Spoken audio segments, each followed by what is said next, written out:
everyone. I'm Mark Fox, CEO of NetEvents. I'm delighted to welcome you to our NetEvents Interactive Roundtable on what's hot in networking.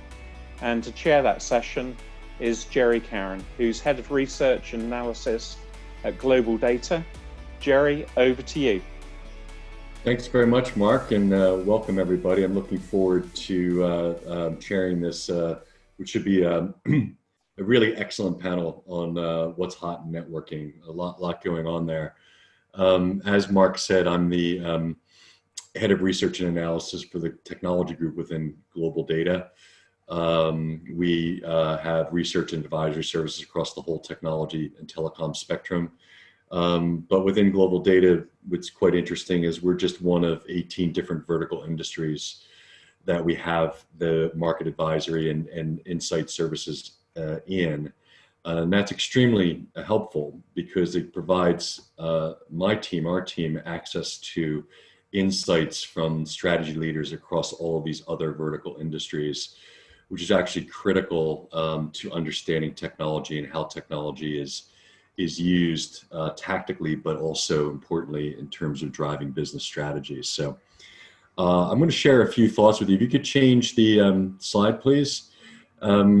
Joining me today, distinguished panel, and I'm going to devote as much time to their thoughts as possible as I chair this panel. But with us is Mansour Karam, President and Founder of Apstra, John Apostolopoulos, who is the VP and CTO of what's now called the Intent-Based Networking Group and Innovation Labs at Cisco. Also joining us is Bob Friday, CTO and co-founder of Mist, which, as you all will know, is now a Juniper company.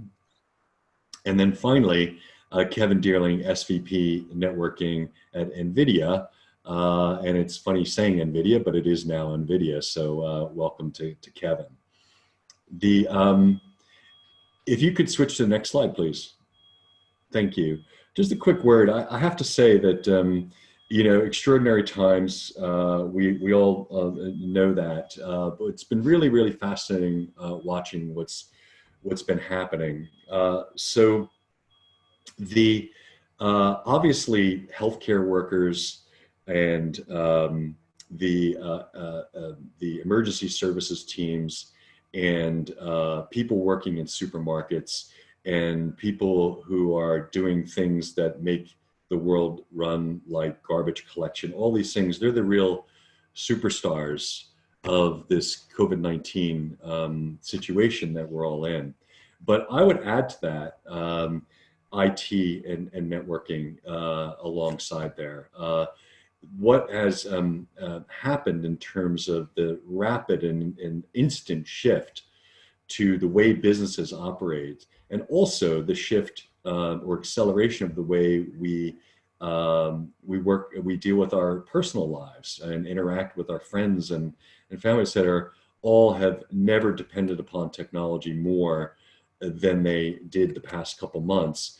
And the performance was outstanding. I think we all should be really proud to be a part of an industry that was so integral to us getting along as human beings, not just from a business perspective during this crisis. So next slide, please. I'm just going to leave you with start with a couple of thoughts. As I said, we operate in 18 different industries, and we're able to tap into knowledge we can get from them. And one of the things I'll point out is just a shift in priorities during the past couple months. Before COVID-19, when we asked about what are your key priorities, unsurprisingly, the far leader was sales. Let's bring in money, and contract delivery and the things and looking at new markets and all that. These were the priorities before COVID-19. But if you go to the next slide, there was a sudden shift in all of that. The most important thing that business leaders were thinking about were first and foremost employee safety, and secondly survival, business continuity, just getting things done. further down, and this will kick into gear as we move forward next quarter after that. But things like sales growth and whatnot were not the priorities. There were bigger fish to fry, as the saying goes, and it'll be very interesting to watch to see how that evolves as some of the environments and societies open up a bit over time. There's still way too early to tell what the true impact of COVID-19 will be. But this was an indicator of how people's minds shifted. You go to the next slide, please. How has COVID-19 affected your IT budgets for 2020? This was part of a major study we do every year. It's actually across over 5,000 enterprises. However, only about 3,000 we were able to actually inject COVID-19 related questions. So it's a very big survey across all major vertical industries, and it's all leadership positions, not just IT leadership, but just general. And what happened was 58% said that their IT budgets were going in for the remainder of this year were going to decrease either by slightly, around 2% or so, or more significantly above 10%, from what they originally thought at the beginning of 2020. That's probably not to be, that's probably expected for many of you. I think people just don't know what their business budget is going to be.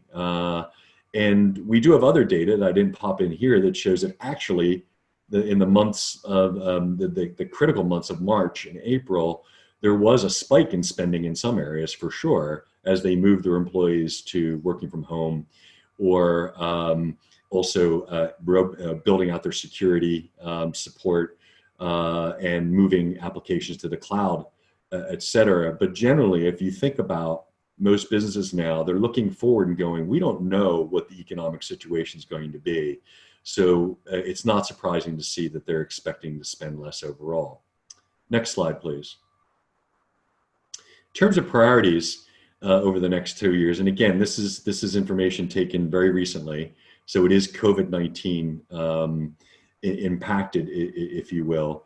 Not surprising that the sort of there's interest in all these areas, obviously, and again, trying to project 2 years what they're going to have money to spend on is difficult. But clearly, collaboration, the need to really make that robust, make it business class, make it somewhat permanent. One of the things that we've observed is a lot of what we're seeing now that represented a sudden shift for some business will become permanent, or at least partially. And businesses are thinking about that, and also thinking about automation, maybe accelerating their efforts to automate processes, again, expecting to be in a constricted economic environment. The next slide, please. I wanted to close by talking about networking specifically. In this big study that I talk about, it's very granular. It looks at all the different technology types. And we did ask about networking specifically. We do every year. And interestingly, while we saw the expectation that IT budgets were going to be less throughout the rest of this year, actually the vast majority said that on networking, they expect it to be at least flat or increase. And I think that's for pretty obvious reasons. To the extent to which they're going to recover and support their employee base, they're going to have to invest in networking at the very minimum. They may not invest in a lot of other things other than collaboration, for example, but networking is one area that they do expect to see increased investment. So with that leads as a nice segue, next slide please, into our discussion, the hottest technologies in networking. And I'm going to kick things off by, we have 3 subjects we want to address, certainly, and then we have a more open-ended about other technologies that we all should be watching. But the first area is going to be wireless. The first question I'm going to ask the panel and kick off the discussion will be to John from Cisco about that. The first thing I want to ask you, John, is I've been attending Cisco Live, and I noticed that the enterprise networking group is now intent-based networking. What's that all about? But then also in terms of wireless, it's a really, really hot topic, more so than ever, perhaps. And I know you're really excited about what's going on. So if you could talk a bit about what we should be focused on, that'd be great. Sure. Let's see. So first, you asked about the change from enterprise networking to intent-based networking. What happened about 6 years ago, we started looking at what are some of the key enterprise use cases we need to solve in the future, and that's what led to what we now call intent-based networking, which we did in campus for wired and wireless, across WAN, across data center. And originally, we were building those as separate solutions and then started integrating them together. Last fall, we decided it's better to bring all of these together into a single business unit, because in that way we can create better integrated solutions for our customers. And that's what led to this name change, this change in organization, as well as this name change that you've noticed. It's funny because people in networking know what intent-based networking is. Mansour knows all about it, right? Many people know all about it, but when you talk with others, it's a little bit of a surprise. I think Mansour has a book he's going to share in a few minutes with us. So that's awesome. Yeah, so for wireless is incredibly exciting right now. I'm very excited. I know Bob's very excited. Many of us here are. Two things that are really special, I think, that are happening now. And I'll talk about Wi-Fi first of all, because we're all using Wi-Fi. I'm using Wi-Fi right now. Many of the people online are probably using it to listen. Well, Wi-Fi works great, but slowly, because so many of us are using it, the spectrum's getting congested. One of the major things that the Federal Communication Commission, the FCC in the US has done, has opened up the 6 gigahertz band for Wi-Fi, for unlicensed, which means we can use Wi-Fi 6 in the 6 gigahertz band. And that's awesome because that's 1,200 megahertz wide of spectrum. It's a humongous amount of spectrum, and we believe it can open up a whole new set of applications and so forth. So that's really exciting. Another big problem that I think all of us have faced with Wi-Fi is just getting on the Wi-Fi network. At work, Wi-Fi works great. At home, Wi-Fi works great. But if you go to an airport or a restaurant or so forth, they ask you who you are and you have to sign in and so forth. And that's cumbersome. And also, even when you get on the network, it may or may not be secure. So it's a bad experience both for you as well as for the venue owner who owns the Wi-Fi network. So there have been many attempts over the years to try to solve this problem. In my group, we started looking at it and we realized that there's both technical and business issues why it hasn't been solved before. So we tried to make a solution that worked for both. And we came up with something that's called Open Roaming, which is currently being standardized by the Wireless Broadband Alliance, WBA. And this allows automatic and secure onboarding on a Wi-Fi network. Another big thing that the WBA just announced like 10 days ago, so this is really hot news, is an effort by, as they call it, 31 pioneering companies. This is the first set of companies which are part of this, and the 31 of them, to create a single global federated Wi-Fi network. And to put this in context, whenever we travel today, throughout the world, and we turn our cell phone on, we're able to get on the cellular network really easily. And as long as we're willing to pay any roaming fees they charge, we can get on. Historically, you couldn't do that with Wi-Fi. What they're trying to do with this ecosystem for open roaming is to allow you to go anywhere in the world and be able to easily and securely get on a Wi-Fi network. And I'm happy to talk later if there's questions about how that works. But these are some things I'm very excited about. And I know my colleagues have other things they're very excited about too. Super. Yeah, Bob Friday. I know that you're quite focused on the wireless environment as well. Do you agree with John? Do you have other things you'd like us to be thinking about? Yeah, no, I said, for me personally, like John said, I started my wireless career in the early 80s when the unlicensed rules first came out.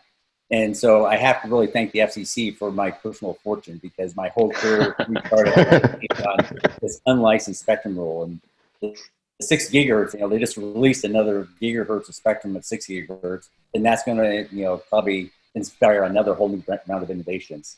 And I think when you look at Cisco's 2019 DNI data, what that really shows is that 70% of all internet traffic is on some wireless network, and 50% or more of that is on some Wi-Fi network.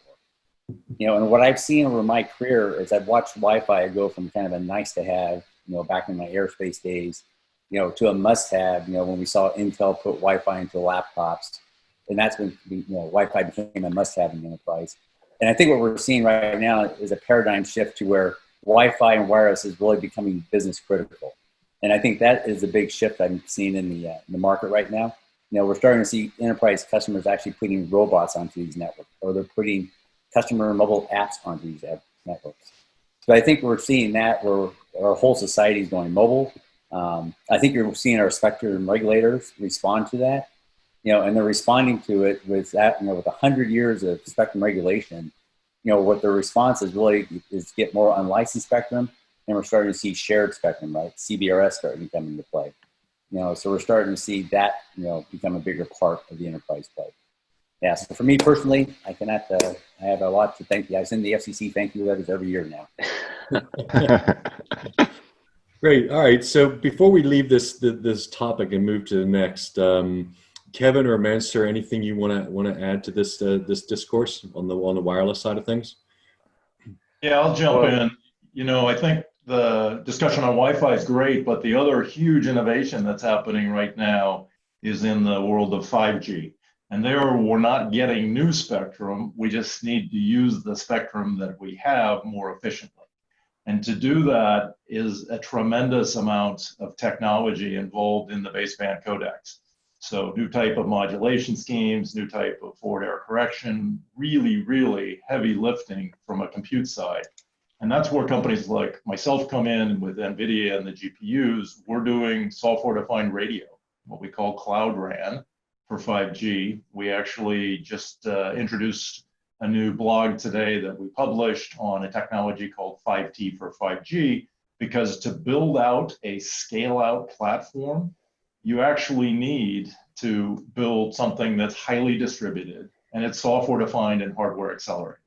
And that's what we do on the networking side, because to do this, instead of using regular appliances, which are sort of fixed function, that make you go climb up the radio tower when you want to change your radio algorithms and replace a appliance, here we can do that in software.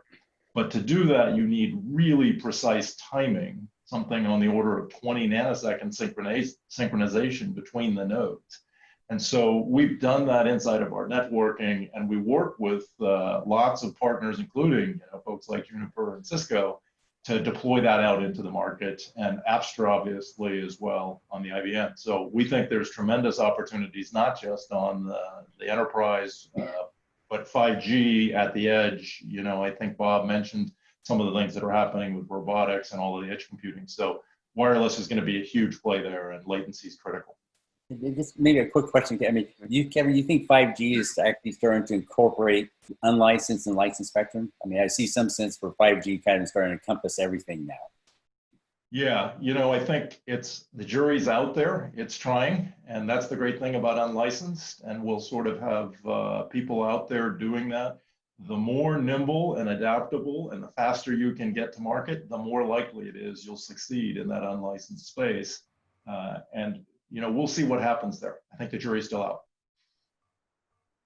Maybe just one comment I'll make is, as we see Wi-Fi becoming a first-class citizen, and of course we all know the importance of Wi-Fi.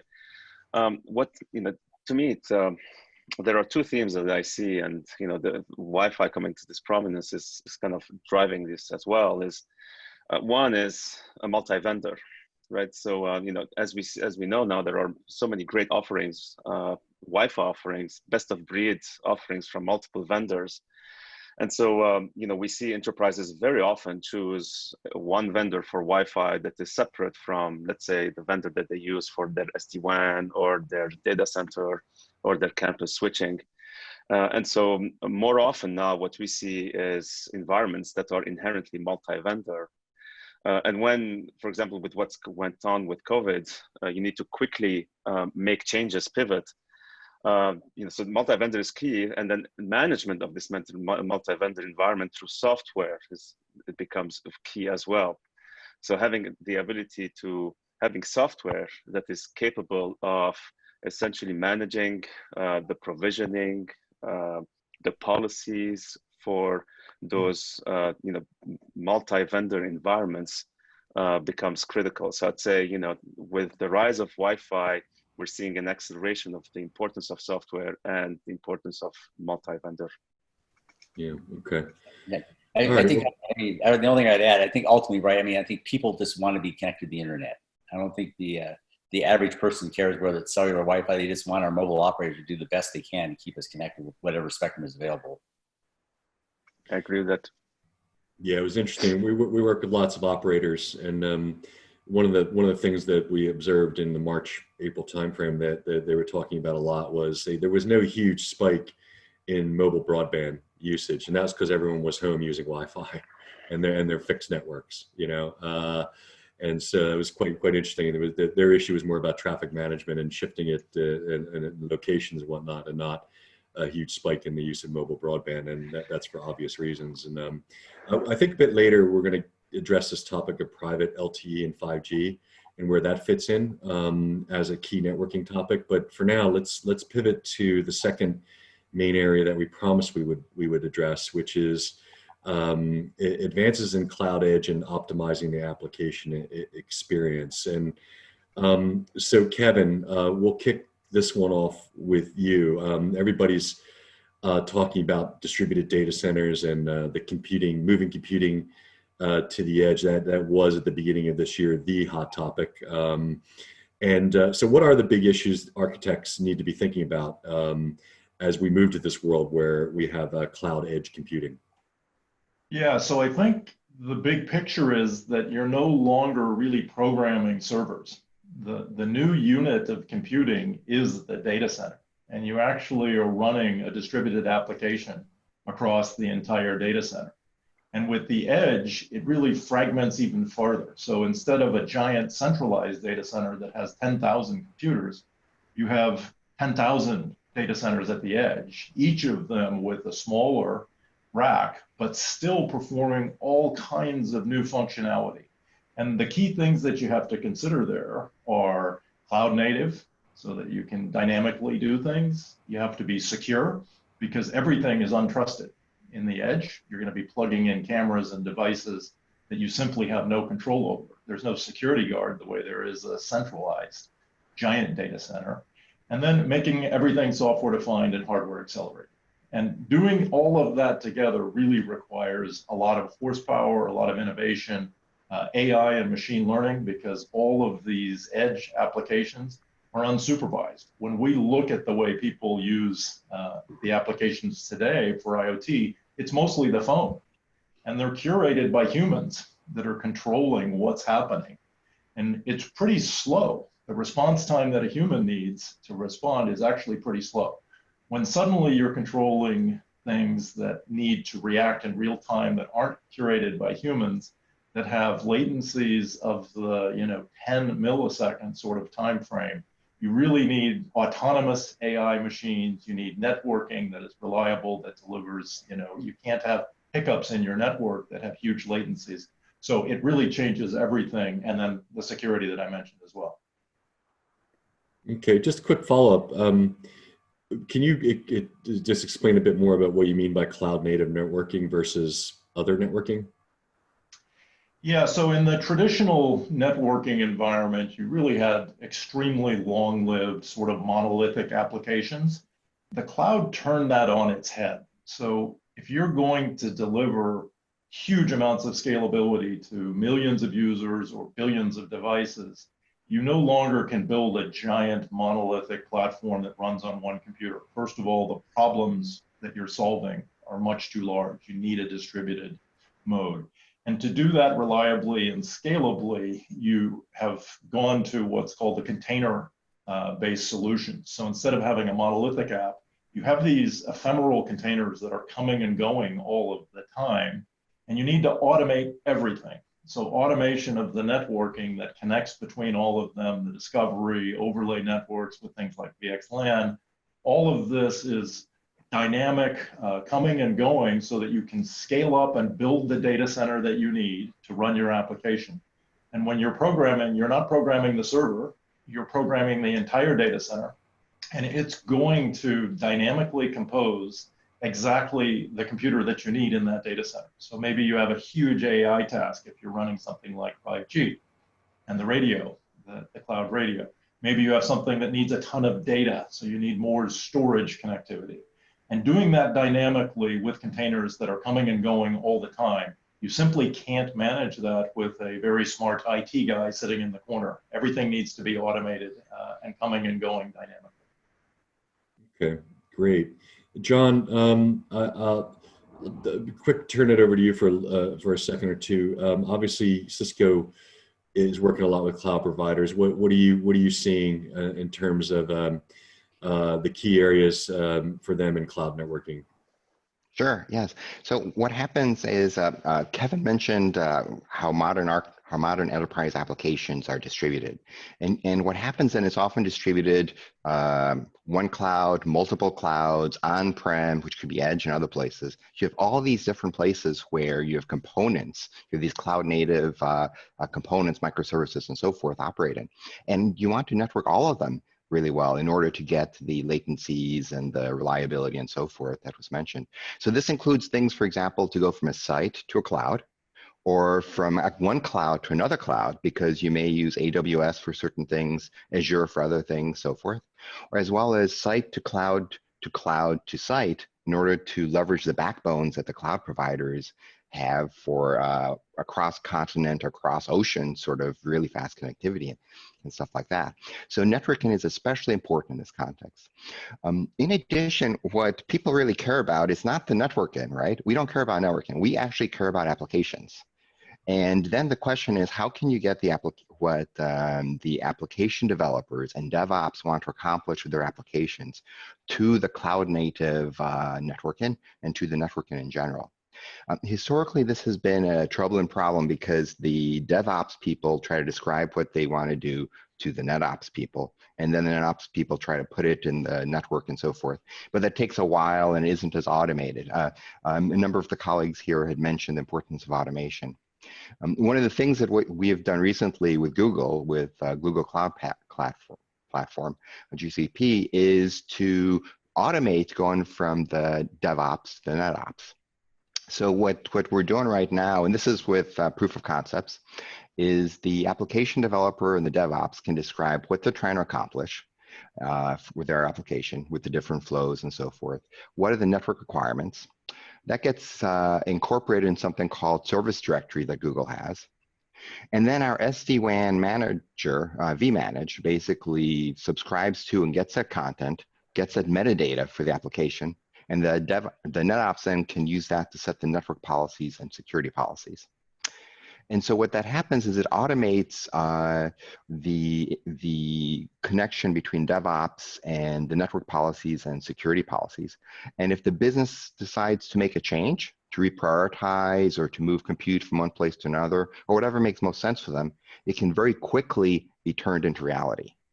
Similarly, if from the network side you realize, hey, for whatever reason, this region of the country is extra congested, or there's denial of service attack or something occurring, that feedback can be provided to the DevOps people, and then they could migrate their cloud apps to a different region. So it really makes a more natural connection between the DevOps who are creating this cloud native applications, as well as the SD-WAN and the cloud-to-cloud networking and so forth. So there are a lot of exciting things happening building these bridges to make these distributed applications work much, much better. Great, thanks, John. Mansour or Bob, any comments before we move to the next topic? Maybe one. Bob, do you want to go ahead? I mean, the only thing I would quickly add, I think what we're seeing the trend, right, is as all the applications kind of go to the cloud and, workers and employees and people go to their homes and remote, I think people are looking to the on-ramp to the internet, right, that edge cloud. as a place to deal with the data plane, right? I mean, we knew that all the content management guys, all the content went to the edge early on in the early days of the internet. So when you look at things like gaming, anything that requires low latency, they want to start moving the compute and storage to the edge. I do think the one issue that we're going to have to deal with is, data centers tend to be built near power centers. The on-ramp to the internet typically is not near the world's largest power, dams and stuff. So I think that's going to be one as we move more compute and storage to the on-ramp to the internet. Where's all the power to power all these new data centers that are moving to those on-ramps? Mm-hmm. Yep. Yeah. So maybe the only thing I'll add here is that yes, we're seeing these data centers get more and more distributed, and so for all these reasons that were mentioned.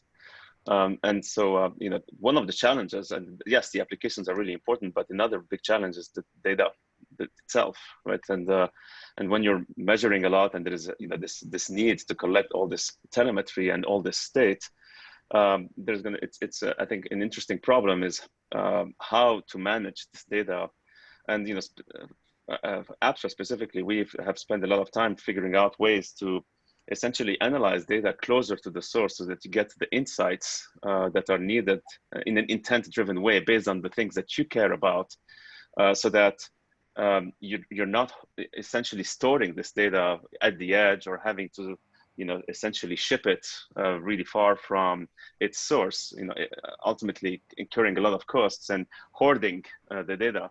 And so there are a lot of interesting problems here in terms of how to manage this data, how to get insights from this data as close as possible to the source. And maybe one more thing is, of course, this also highlights the importance, again, of software, this having a software first approach here where, if you have distributed data centers, what's really important is the ability to manage them remotely. And I think we can talk about this more as we progress in this session. Okay, thanks. All right, so the automation topic is specifically, we move to our third promised topic, intelligent network automation through intent-based networking. So I mentioned in my notes and in our studies, what are people going to focus more on going forward in the next couple of years than they thought they were at the beginning of this year. Automation was one of the clear ones, and that could be applied. That term can be applied to lots of different things, obviously, but it also can be applied to how you manage networks. So, sticking with you, Mansour, if we don't mind, how is in your view and what you're observing, COVID-19 impacting technology investments, and to what extent? Related to that, will businesses demand that they get better ROI from their data centers going forward? Yeah, no, absolutely. So you highlighted that COVID-19 really emphasized the importance of the network, and I think we all feel a sense of pride, but also a lot of responsibility here in delivering on networking technologies that allow people to essentially go on with their lives in this crisis. I think, compared to in this particular case, in this pandemic, I think this is the first time we really see this networking in action and really, saving us all, right? And I think that this importance of networking, allowing people to still connect with their families, be 100% productive and even more productive working from home. This is all due to networking, and it's quite remarkable. And in fact, now that we've proven this works, I think that the effects are going to be lasting, I think, to your point, Jerry. But it also, I think, to me, the other point it highlights is the importance of automation. And I think automation and intent-based networking are closely related. Intent-based networking is just, a powerful way to deliver on automation, where you essentially abstract what you're trying to accomplish from the specifics of the how. And Mark Andreessen, I think it was 9 years ago, predicted that software was going to eat the world, and certainly we're seeing that. But with this pandemic, and when you have crisis like that, organizations have the need to pivot very quickly, change plans very quickly, and you can't do that, unless you have the right software, the right software approach. And I think that essentially automation software specifically is what enables companies to have that ability to pivot.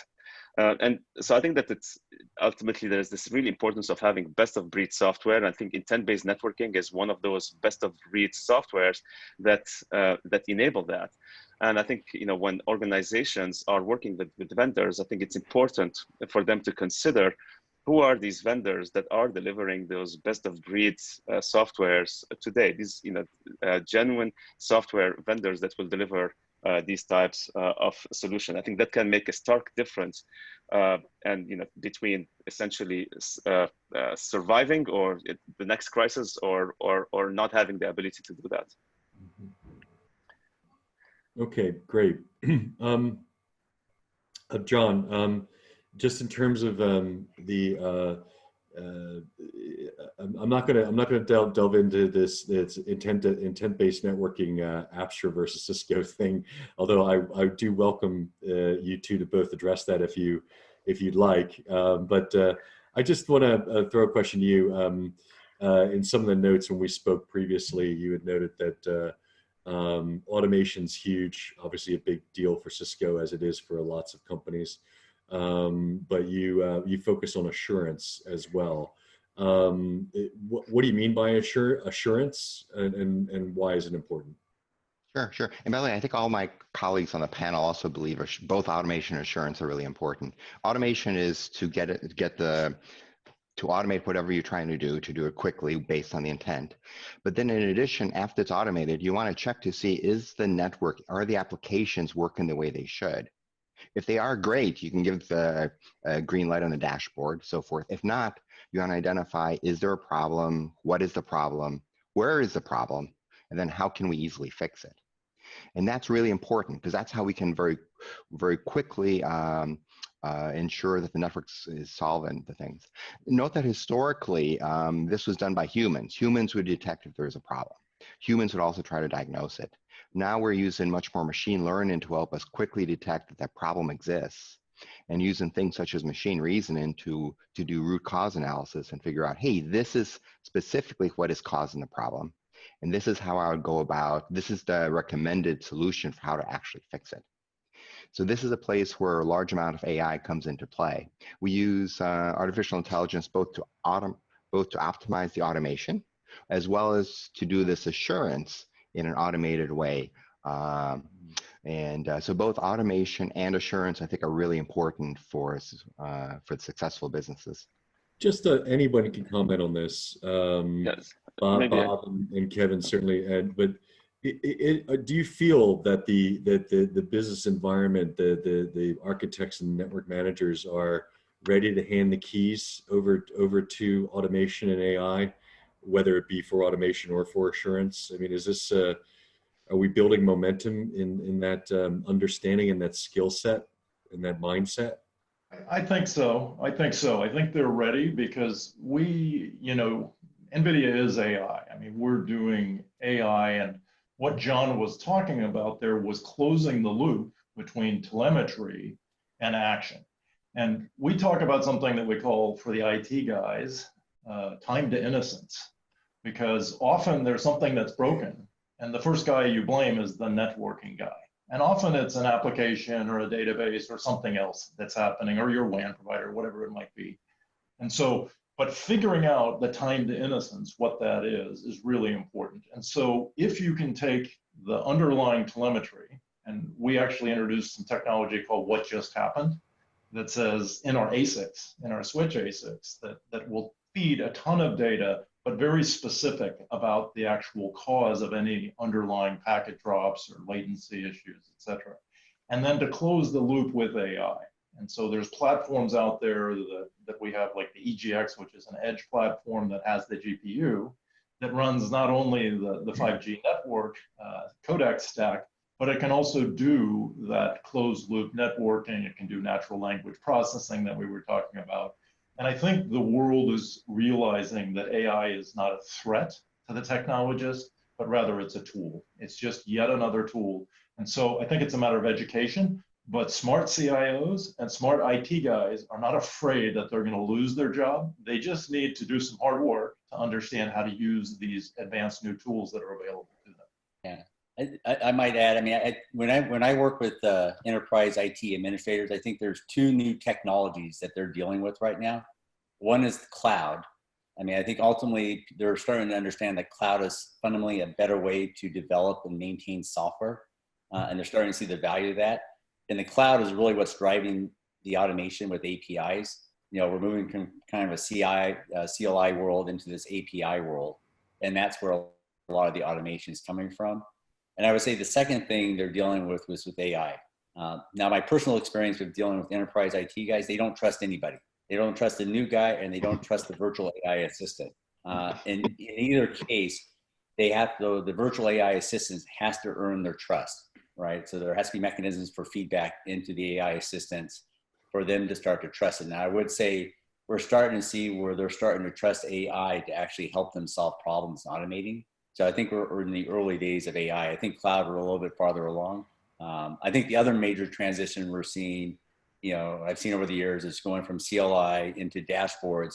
I think we're really moving to more of a conversational interface. You know, the Star Trek, you know, computer. You know, I think people are going to start getting data, you know, information out of their networks in a much more conversational manner going forward. So I think we're starting to see the death of the dashboard. You know, the swivel chair dashboard problem is going to start fading away. Maybe if, I mean, we talked about automation, we talked about assurance. You know, when we talk about intent-based networking, I think for us, and I think when we talk about intent-based networking, it's important to understand that assurance is part of automation. It is, you know, completely as part of this, part of the automation. And this is what we call closed loop automation, right? You know, automating in an open loop fashion when you're just essentially automating a bunch of commands using a script can be extremely dangerous, right? So, you know, you could, that's the surest way to, you know, get so much of your network out of commission, right? Create a massive outage.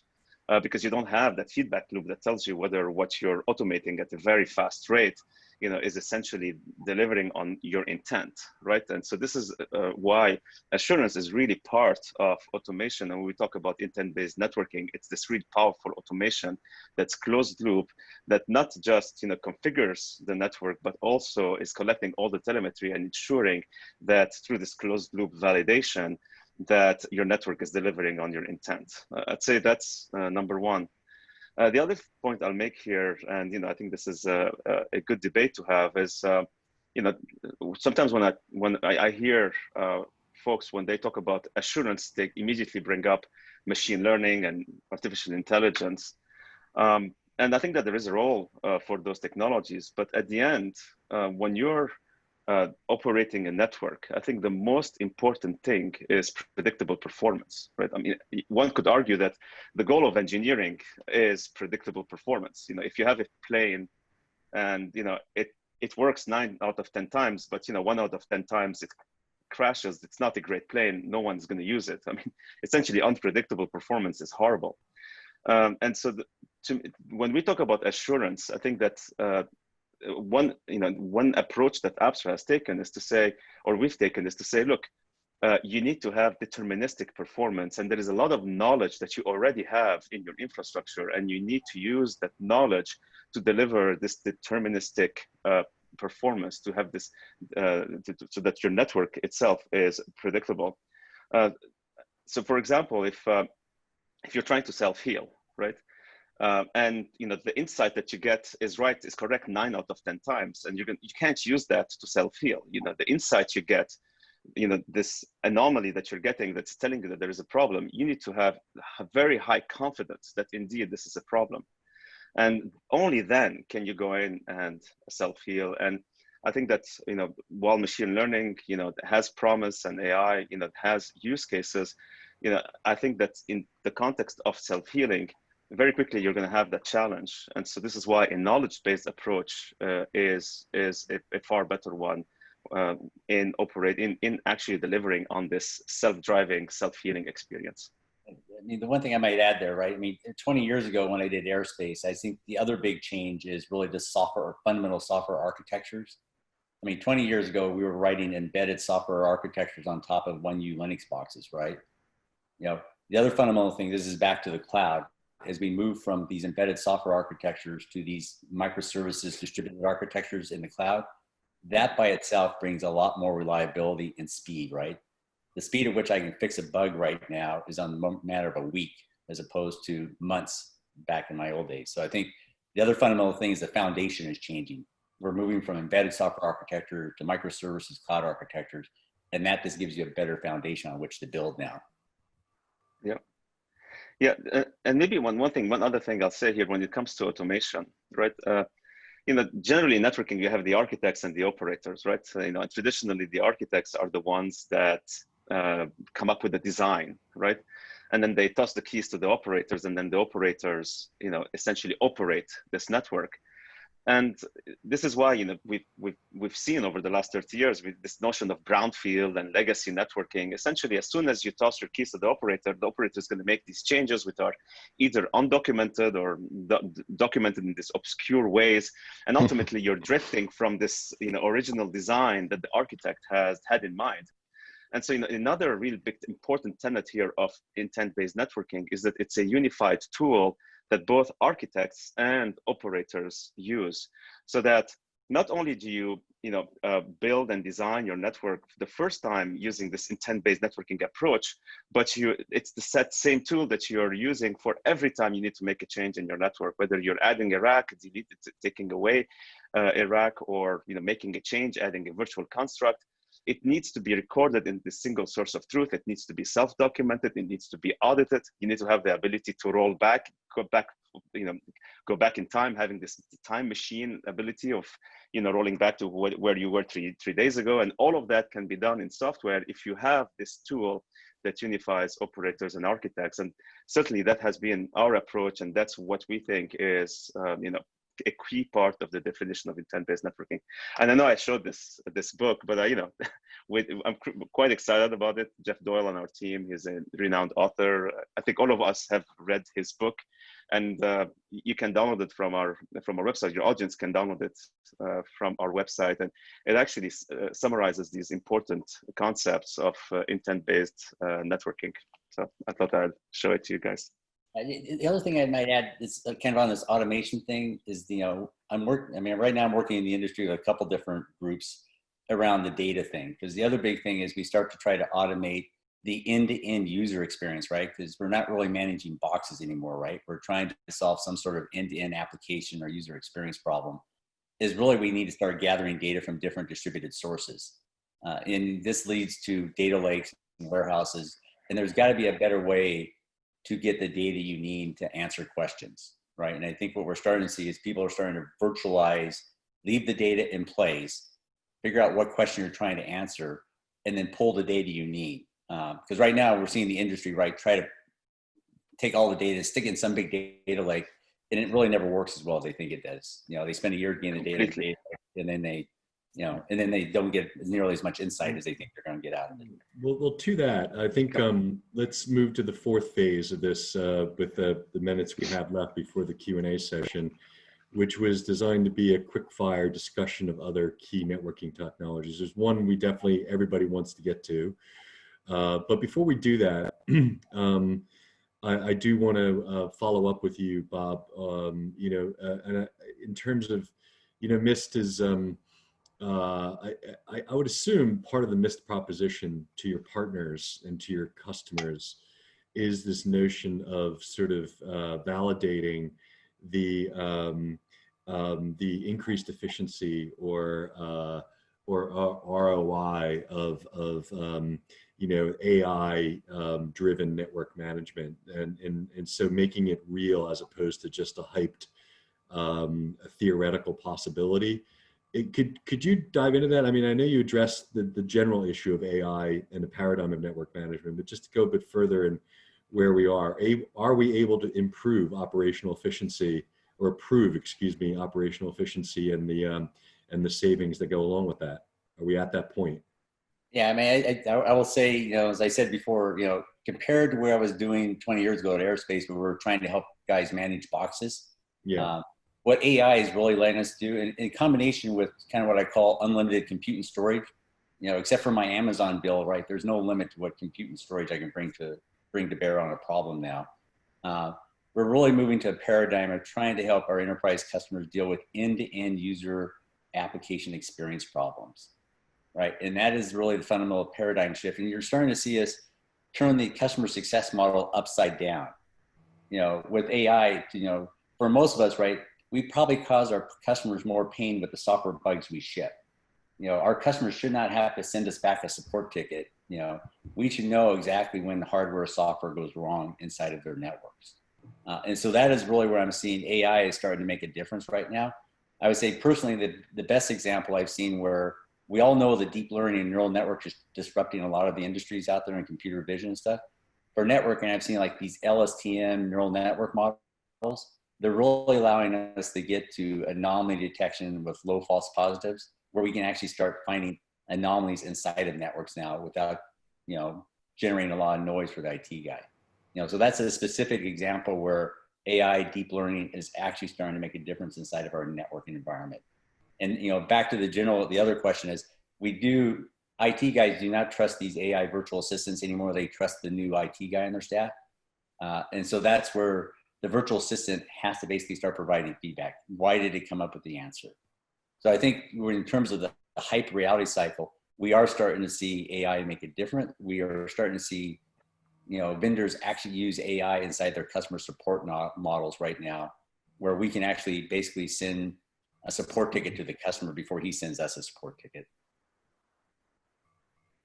Okay, thank you for that. All right, so in the notes I got from everybody about the key quick fire type top networking technologies, everyone wanted to talk about 5G. So John, I'm going to flip it to you. What are your thoughts on 5G? Obviously, deployments have been slowed down considerably to what the operators thought they were going to do for obvious reasons. Even the most bullish, like AT&T, said yesterday, I think they said they're going to slow theirs down. Nevertheless, it's coming. What about the relationship between Wi-Fi and 5G? Just your quick thoughts, and then we'll get those from the others as well, because everyone sort of said they wanted to mention this. Sure, great. Yeah, so you asked about Wi-Fi and 5G. These devices have both. And both Wi-Fi 6 and 5G are based on the same fundamental radios and MAC layer technology, so they're both really, really good. What these devices are going to do in the future is they're going to use both of them, and at any point in time, they'll choose which is the best one to use and use that in order to optimize the application experience and minimize cost. And if it makes sense to use both of them, they'll use both of them. One other thing I should mention is that, as somebody else said here, what people care about is applications, and that means end-to-end performance. And there's one of this maybe on one of these devices on, let's say, a campus network. There's another one, it could be a server in a data center or in the cloud or in somebody's 5G at home. And to get the end-to-end, you need to go across the enterprise network and a service provider's 5G network. So then you want to actually optimize across that combination. If you just do it in the enterprise network, it won't work. If you just do it on the 5G network, it won't work. You have to do both. Now, in enterprise, we've been doing API-driven orchestration for a while within the network. The good thing about 5G and the 5G core, which is going to come out in 2021, is the 5G core will also have APIs that allow you to do that within an SP's 5G network. So then an enterprise customer can say, hey, for this application, I want this sort of end-to-end network segment with this security, this QoS. And it can do that within its own network, as well as make a request via something we call unified domain controller to its SP, let's say AT&T, Verizon, and so forth, to set up that slice in the SP's network so you can get to the end-to-end. And that's really what's going to give you the great application performance. So that's something which I think is coming in the next few years, and it can have a big impact on enterprise use cases. And the key thing, once again, is we need to do this across all of the networks involved, because anywhere there's a bottleneck, it just ruins the end-to-end experience. So I think the other thing that was mentioned there, that John mentioned, was the bandwidth slicing to give quality of service guarantees. Yeah. He also mentioned the coexistence of 5G and the new Wi-Fi 6 and some of these unlicensed bands. To do that, you actually need 5G to do some things that it hasn't historically done. So things like listen before talk, which Wi-Fi does, things like, transmit power control, which Wi-Fi does. And that allows coexistence of multiple devices in this shared spectrum. And so again, with all of those things, adopting a cloud native architecture for the 5G core and slicing for QoS and being able to have all of these new capabilities and features, it really has to be software defined. So the platforms that we introduce with AI are software defined but hardware accelerated. So all of that control and codecs are running on industry standard platforms. So we could run this, our EGX can run in a UCX platform, for example, which is a server running software that can do all of that. And then we automate it. And so things like IBM with intense-based networking to guarantee at an end-to-end level now. John's raised the whole issue of end-to-end crossing networks. But the infrastructure is there with 5G. And I think that's really critical, is that you'll be able to do that in a way that Wi-Fi will be challenged, because in the 5G world, there isn't the service provider to guarantee those sorts of controls. Mm-hmm. Yeah, okay. I mean, I would maybe chime in. For me, I think the 3GPP world and the IEEE world, it's getting very blurry between 5G and Wi-Fi. If you look at the physical layer, they're all headed to OFDMA. They almost got the same physical layer. About the only difference, the back end's all going IP. If you look at 5G, it's going to Open RAN, distributed Open RAN type of architecture, IP architectures now. The subtle difference is in the MAC layer, right? How we access the spectrum. And what I said is, when you look at the spectrum right now, we can see that the spectrum is really going, we got gigahertz of unlicensed spectrum. We got 150 megahertz of CBRS, 3.5 gigahertz shared spectrum. And then most mobile operators may have 100 to 200 megahertz of licensed spectrum in different theory. So for me, 5G is going to become a very blurry. I think the lines between Wi-Fi and 5G are going to blur together. Yeah. And 5G, I think, is a very broad spectrum topic, right? It's not like release 17 is 5G, millimeter wave. What exactly is 5G now? So for me, it's a very 5G means keep me connected to the internet. I really don't care whether it's Wi-Fi, cellular, licensed. I want my mobile operator to keep me connected to the internet as best he can. Yeah, very, very few businesses that we've talked to are really religious about 5G versus Wi-Fi. They reckon they're going to need both, especially like, manufacturers and whatnot. The only ones who are pretty religious about it are Ericsson and Nokia. So, maybe just to just to chime in here.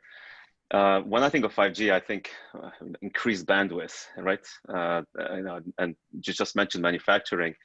There is going to be so many IoT applications where you're going to have to be collecting a lot of data, and manufacturers would like to go and collect all of this data and bring it to centers of data where they can munch this data. And I think that whether it's using high performance computing or other techniques, ultimately this means that we're going to need more and more data centers, and these data centers are going to have to be automated and distributed and so on. So when I think 5G, I just see just the massive growth in the amount of data that's going to have to be processed, which ultimately is going to increase all of the importance of all of the things we talked about, whether it's networking or software, remote control and automation, and data centers across the board. So, the one data point I would give you is, like, I've seen several customers now on their SD-WAN backhauls, where they've gone from 2 fixed broadband circuits with a standby cellular circuit to where the cellular has gotten more reliable and low cost enough that they've gone with basically 1 broadband circuit and basically an on-demand cellular circuit. And that kind of tells you, Wi-Fi, cellular, they're both getting reliable enough that businesses are starting to rely on more and more for critical business services. Yeah. Okay. Well, I think excellent point. Thank you for that, and thank you for all the comments. Thank you very much, everybody, for your time. Those of you in the media, and certainly the panel members, John Apostolopoulos from Cisco. Thank you. Kevin Deierling from NVIDIA, thank you. By the way, Kevin, I don't know whether it's the glasses or whatever, but I thought for a minute we had Jurgen Klopp, the manager of Liverpool, on the call. But, I know it's not. I know it's you. I don't think he'd have been able to discuss the things you did. Not a footballer. Thank you, Mansour Karam from Apstra, and of course, thank you, Bob Friday from Juniper Mist. With that, goodbye, and thank you. Thank you. Thank you.